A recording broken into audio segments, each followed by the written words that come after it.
Is it the truth? Is it fair to all concerned? Will it build goodwill and better friendships? Will it be beneficial? Today's program came to me. We were searching for something about the trauma that school kids were going through with the shootings, and Lark Eshleman's name came up in searching in Google for it. I said, well, that's familiar. She was a member of our club. And then Ray Miller told me, well, she's moved to Mount Joy. Because when I Googled her, she was still down in St. Michael's. So we looked at what we could talk about, and certainly to educate the club about a project that we did almost 30 years ago now in Croatia through Rotary International on helping kids with trauma and war, and then to help us understand what's going on with all these children that have been taken from their parents and are subject to separation and deprivation, and what's going on with those children, how it's affecting them, and how they can have some recovery from that. So Lark will be talking to us today, and please welcome Lark Eshleman.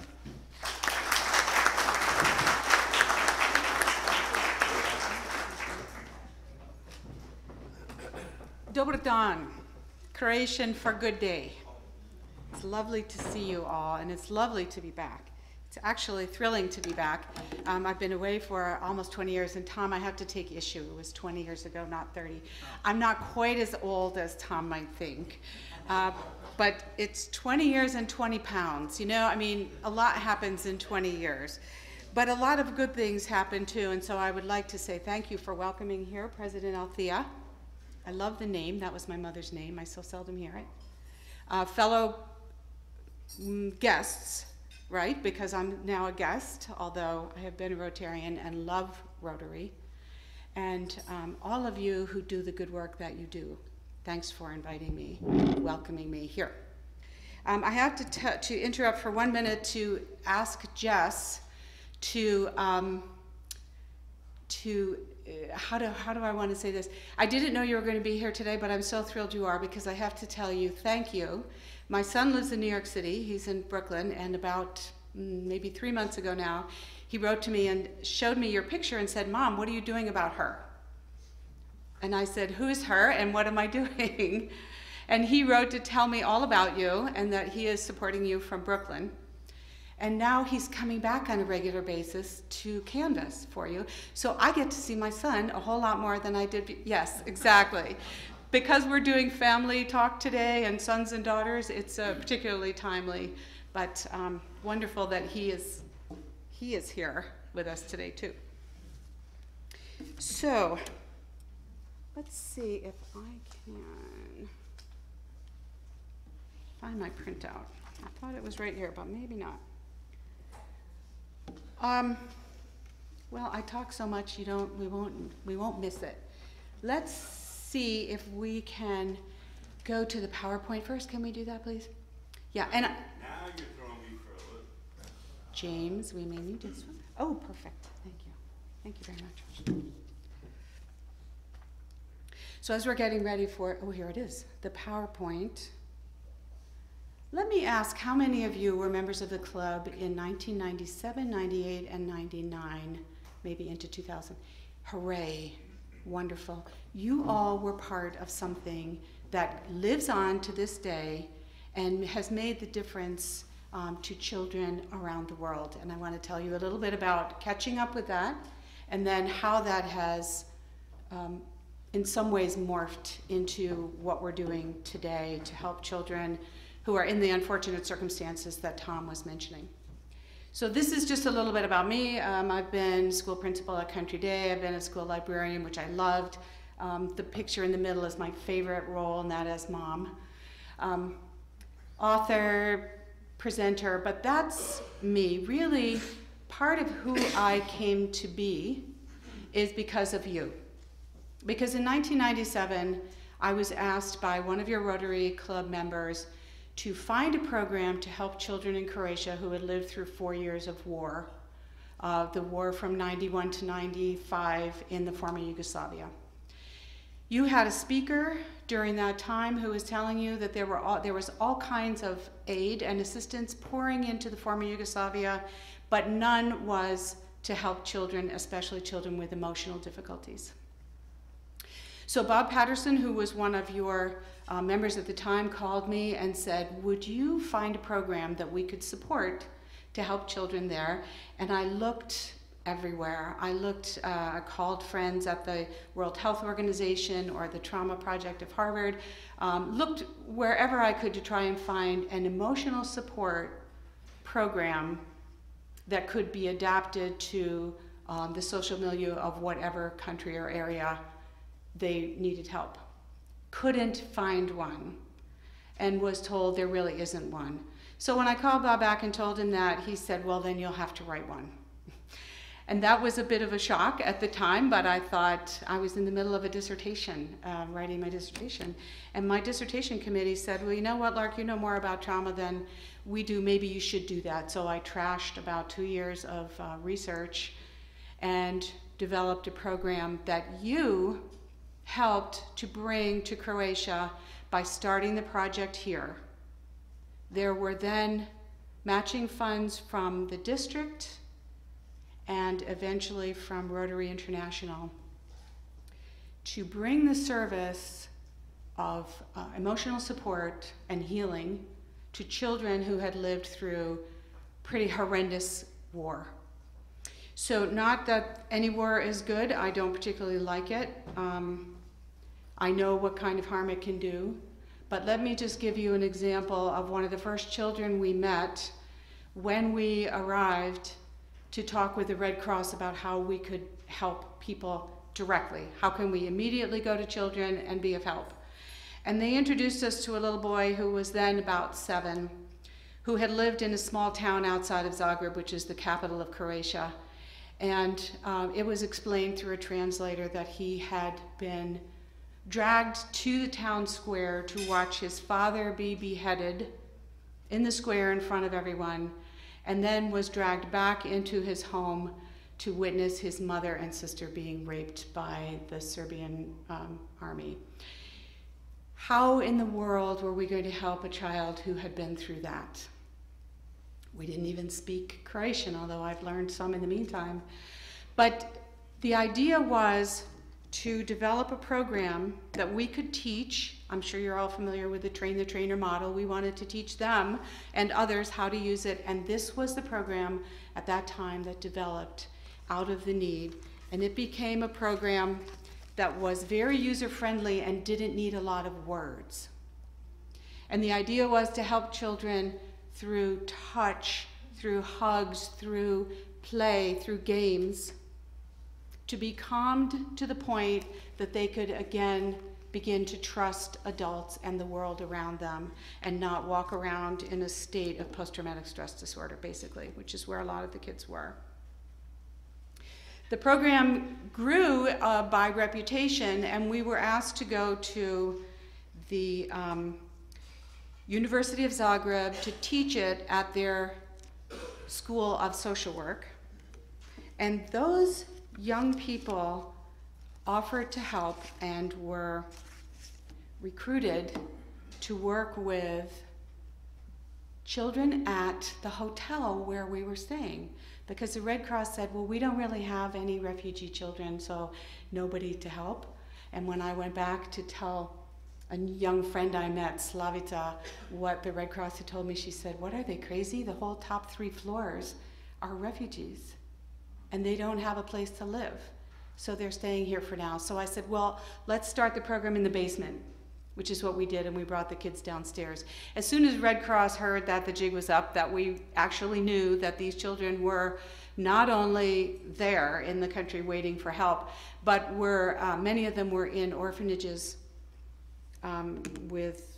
without parents to help them. So we paired students from the University of Zagreb with children in the orphanage and ran this group program so that we could help as many children as possible.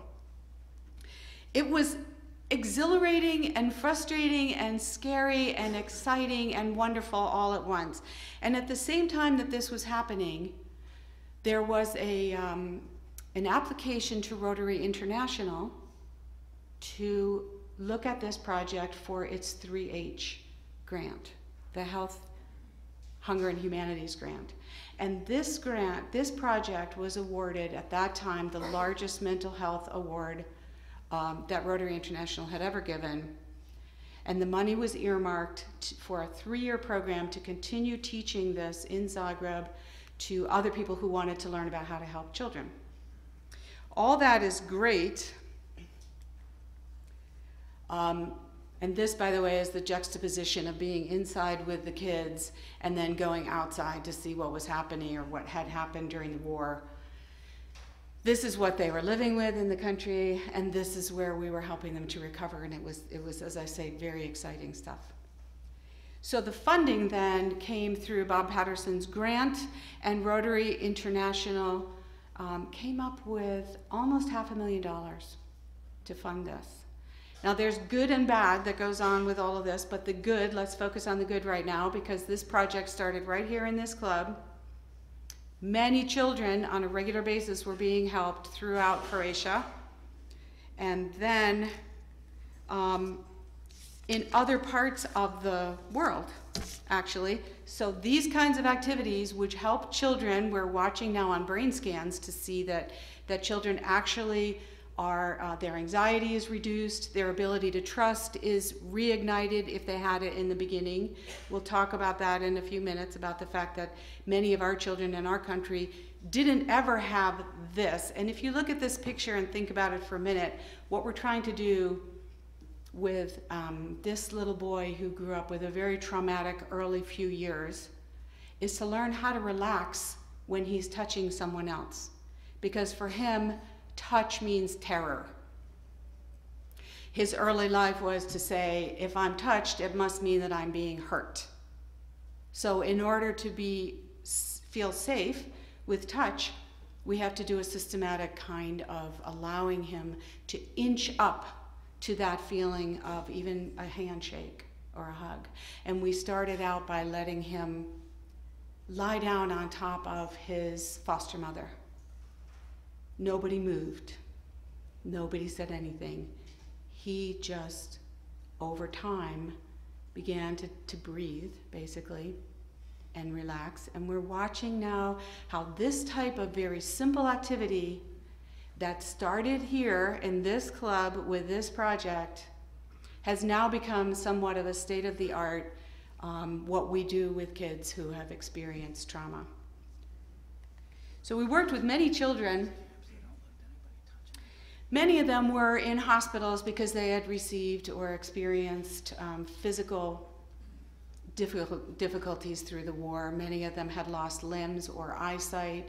At one point, Croatia was the #1 place in the country for IEDs, for landmines. And so even we had to be, you couldn't stop on the side of the road and get out to walk around, because you or your car could be bombed. So we were very careful to stay in safe places, obviously to keep the children safe, but we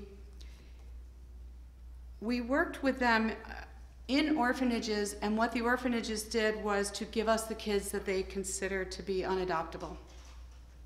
These were the kids whose behaviors were so bad that no one wanted to adopt them, and we said, what better population to start with? They need a family, they need a home, so let's see if we can help them. And we didn't know how successful we would be. In the beginning, this was a pilot project to see what would happen.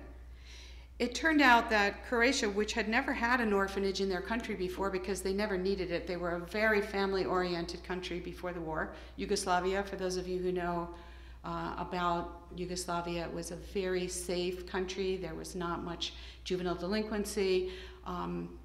There were not what I call baby jails, which is what we do with a lot of our kids here. Just, rather than help them heal, we stick them somewhere.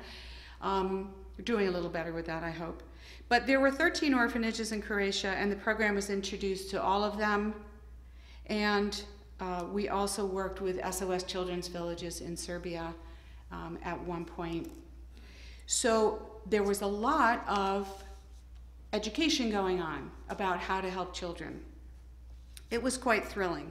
And the basis of all of this was right here, and this is all of what I'm presenting to you today is this. This little girl, when I went back a year after the pilot program ended, all of the children who had been deemed unadoptable were either adopted or their behaviors were so much better that they were able to go home. Their parents welcomed them home. Except this little girl, who was just a mess, and she still could not let anyone touch her. She was still unsafe in relationship.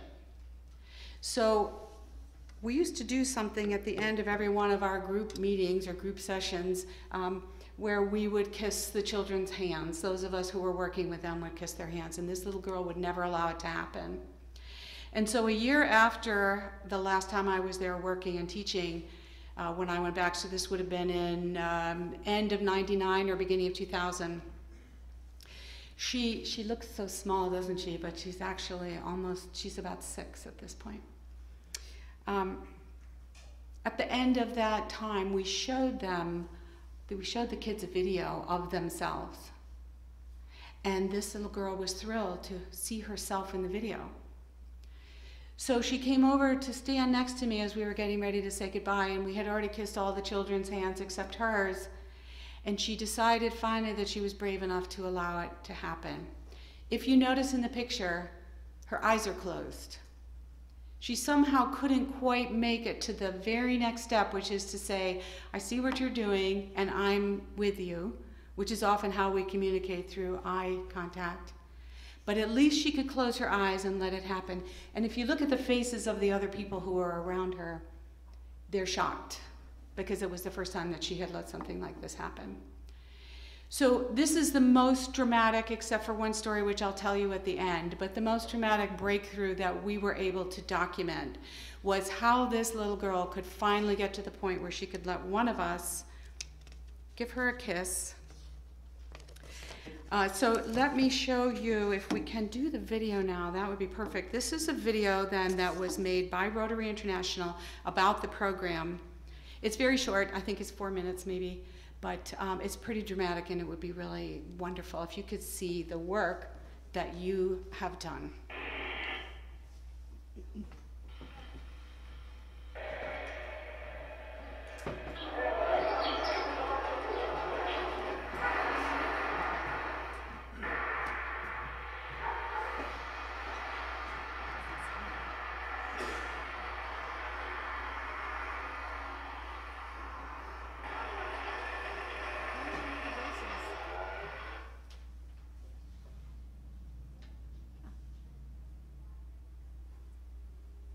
No voice.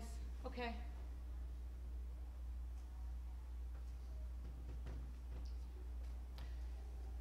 Not sure why the voice is not coming up, but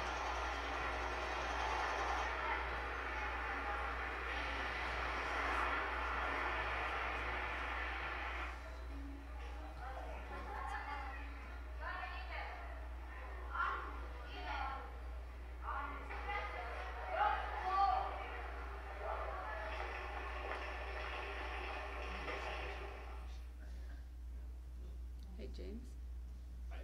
Any thoughts about it? Oh, well, there it is.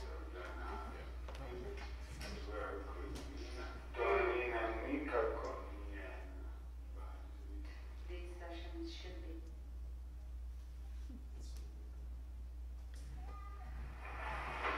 There's a mute button down there. Is that it? Is that it? No. This is one of the orphanages in Zagreb, by the way, where we worked.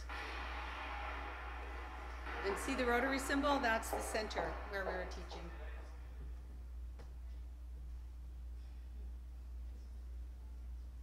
And see the 20 pounds ago? That's the... The blonde woman who was speaking was the head of the social work department at University of Zagreb.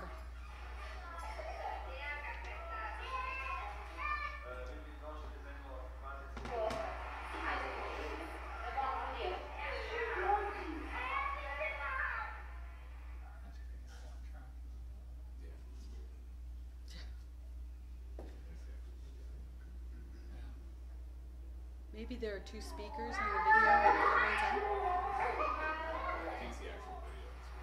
Oh.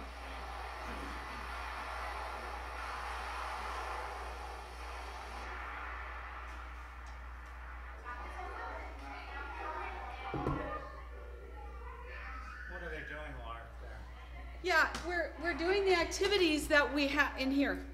We're following the activities that are in the book. I'm feeding Stravko to try and reestablish trust. You know how we feed our kids when they're little and we do the little airplane thing and here comes the food.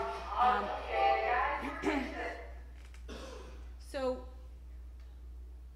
I wanted to bring this boy home in the worst way, this little guy, and couldn't get him out of the country. They had stopped adoption. So those are students from the university. And that's Marina again, the head of the social work department at the university.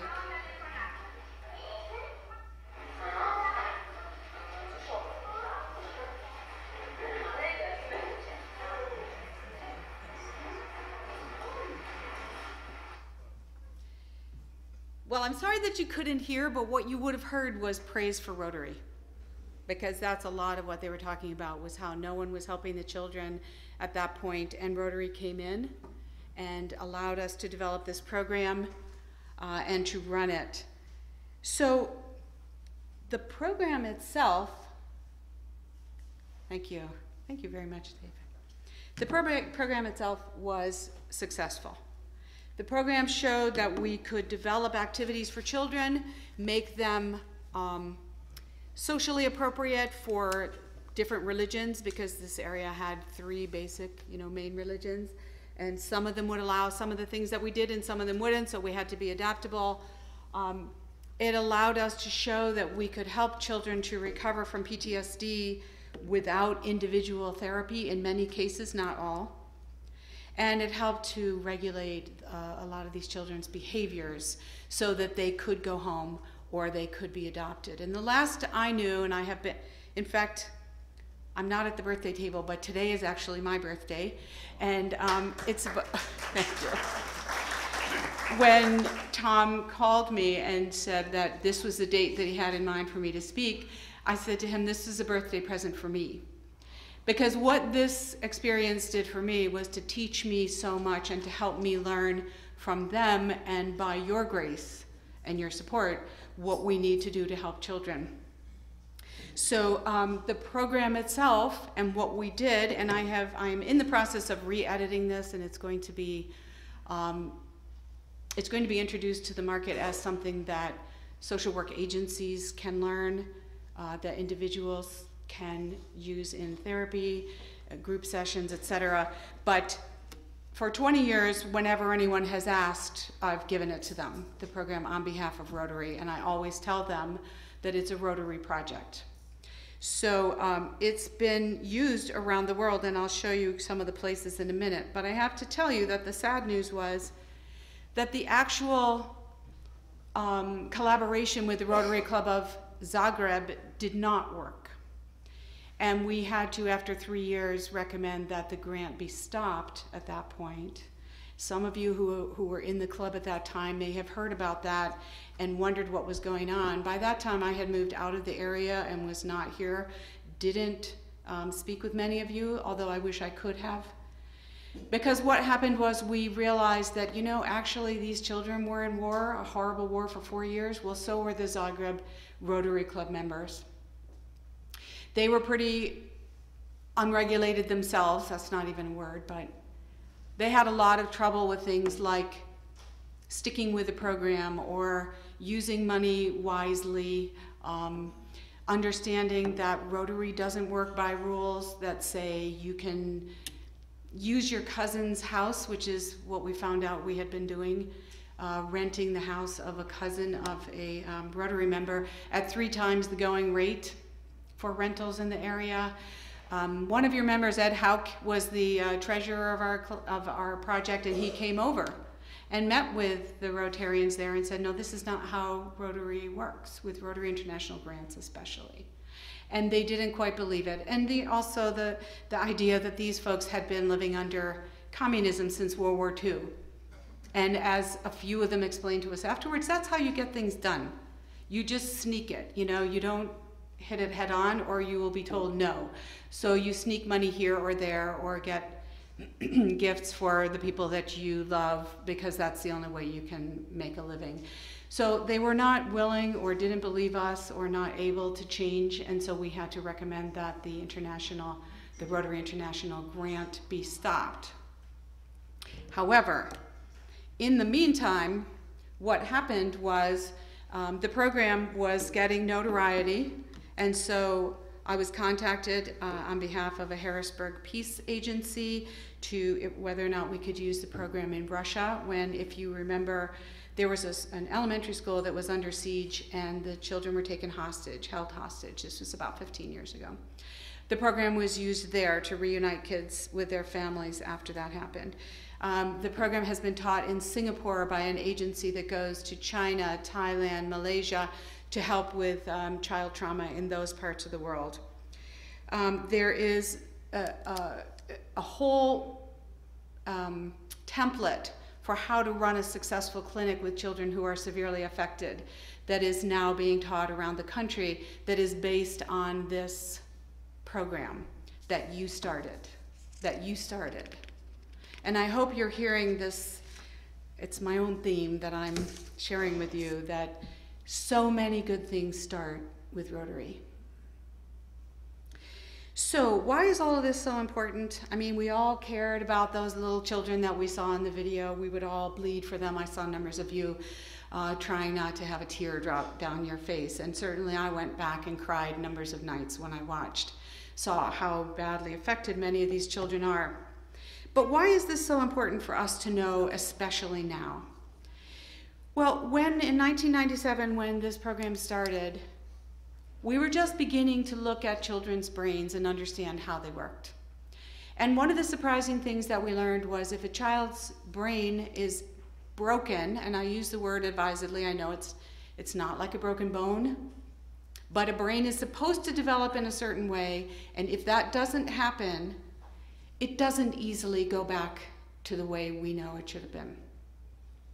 And very often what happens is a child develops what we call a fear-driven brain. So if enough bad things happen when they're young, a fear-driven brain grows in that child, and the child gets older, and they may become very smart at school work, and they may develop quite a persona that you can see on the outside, but they, on the inside, have a terror of what is the most basic developmental cue for brains, and that is relationships. They're afraid of relationships, and they don't want to be too close or too vulnerable. And it's a word I've used with children in therapy forever, is the V word, and that's vulnerable. They don't allow it. They don't want it. So for all the reasons that I have here, we of course, as humanitarian people, want to reduce or eliminate the sadness, the fear, the suffering that children around the world in many places go through. We also know, we have come to understand, that when children are hurt young, they're much more apt to hurt other people. Hurt children.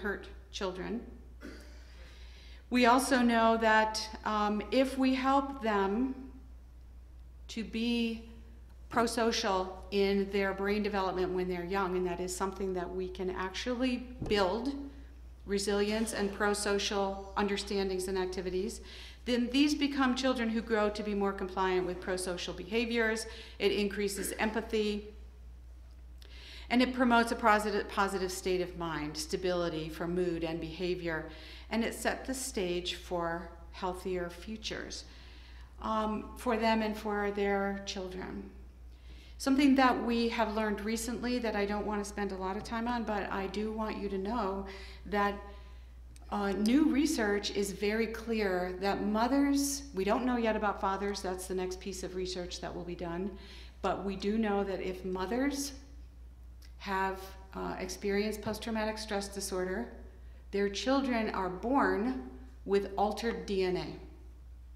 And that altered DNA does not mean that they're born with post-traumatic stress disorder, but it means that they are born in a way that is easier for them to develop an anxiety disorder, or it takes less for them to go into post-traumatic state. Bad news. That's not good news, because that means that so many moms, if they're not prevented from having PTSD, we don't know yet, a lot we don't know yet, but I won't go there. But still, when we used to say break the cycle, it's a lot harder to break the cycle than we realize, because now we're talking about DNA changes. That's pretty scary stuff. We also now know from, how many of you know the ACE study? Adverse Childhood Experience? Thank you, Jess. Adverse Childhood Experience study is now about 20 years old, and it shows, and this was it was birthed by the Centers for Disease Control, because they want to be able to avoid what is the most dangerous to children. Well, what we found is that there are 10 adverse childhood experiences that are the most adverse to children, most dangerous for children, and will change the trajectory of their lives. The Adverse Childhood Experience study has shown us that not only will children's self-belief, other belief, in other words, they believe the world is dangerous or not a place that they feel safe, behaviors, negative behaviors increase, but also their medical trajectory is severely impacted. If children have, of the 10 ACEs, or adverse childhood experiences, if they have 4 of them, we can predict that they're going to have a shortened life. If they have 6 or more, they're looking at actually something like a 20-year shortened lifespan. So there are many reasons why we want to know about all of this and then be able to change it. I'm going to tell you one last story about Nina from Croatia after I just say, what do I have, 2 minutes? Is that about right? About right? That I don't want today to be a political discussion. I think we have enough politics going on that people are forgetting the mission. What is our mission in life? And as a former Rotarian, and most likely a future Rotarian, I have to say that I'm a mission-driven person, and I believe many of you in this room are also. As mission-driven people, what we look for is how to help, not how to rip apart or how to accuse others or etc. So if we look at the mission of how to keep children healthy, we have to look at the border and what's going on and say that is absolutely anathema to healthy child development. We must find ways to reunite these children with their parents absolutely as soon as possible, and with every kind of assistance that they can get over the kind of brain damage that will be with them for the rest of their lives if we don't. Regardless of whether we didn't know, it's very possible that the people who decided on the separation didn't know. I'm not looking for blame, I'm looking for solutions. And we can make a difference, but we have to put our minds behind it. So let me just tell you this quick story of Nina. Nina was brought into the orphanage while we were already working with the children in this particular orphanage in Zagreb. And she was brought in, we don't know how old she was, we'll probably never know, but she was about 5. And she was found eating out of a garbage can, and she was pretty filthy and pretty smelly, and she was carried in by some burly cops type guys who she kicked to the point that they were ready to just drop her on the floor and say, you know, we're done with this kid, whatever is her problem. Well, it was because of all the reasons we're talking about. She couldn't trust adults. She was afraid to be touched. She didn't know where they were taking her. She didn't have a safe place. She knew the streets were not safe, but at least she felt she could control herself. But somewhere else, she had no trust that this was going to happen. This was going to be a safe place. So Nina didn't let anybody touch her. Well, guess what that ended up looking like? This is the same sweatsuit that she came in with because she wouldn't allow anyone to change her.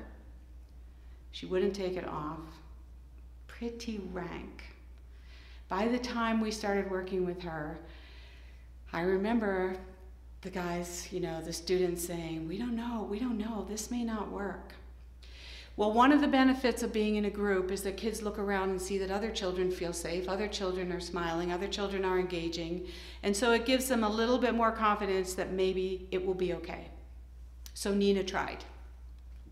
She didn't do much, but she was willing to at least go with the flow for a little bit. Not when it came to touch, but everything else. One day when I was there, I was taking pictures of everybody, and they didn't, in 1990, this would have been 98 probably, they didn't have too many of those 1 hour, well, we couldn't take pictures on our phones, but they didn't have the 1 hour, develop the pictures. But I drove the taxi driver crazy, and he drove around for the longest time to find one, because I said, I really need to bring these in tomorrow. He found one for me. We had the pictures to develop that night. I brought them in the next day, and I was showing the pictures to the kids, and one of them was a picture of Nina. Nina had a transformative moment when she saw her picture. Now, I won't go into all the psychological reasons why this meant what it did to this child, but she grabbed the picture out of my hand and walked around in the circle, showing it to everybody in the circle, pointing to herself. I still get goosebumps when I tell the story and think about Nina. It made a total difference in her life that one day we set the stage for it by helping her feel safe in the room with other people, but that was the transformative moment. This is an activity where we hold up newspapers like this, bigger, like that, so we don't get punched. We have the kids punch through the newspaper to show that they have power in the world, but we can help them focus their power. We draw a bullseye, and we do a 1, 2, 3, and all the things that we need to. It's very simple stuff, but it's based on early child development.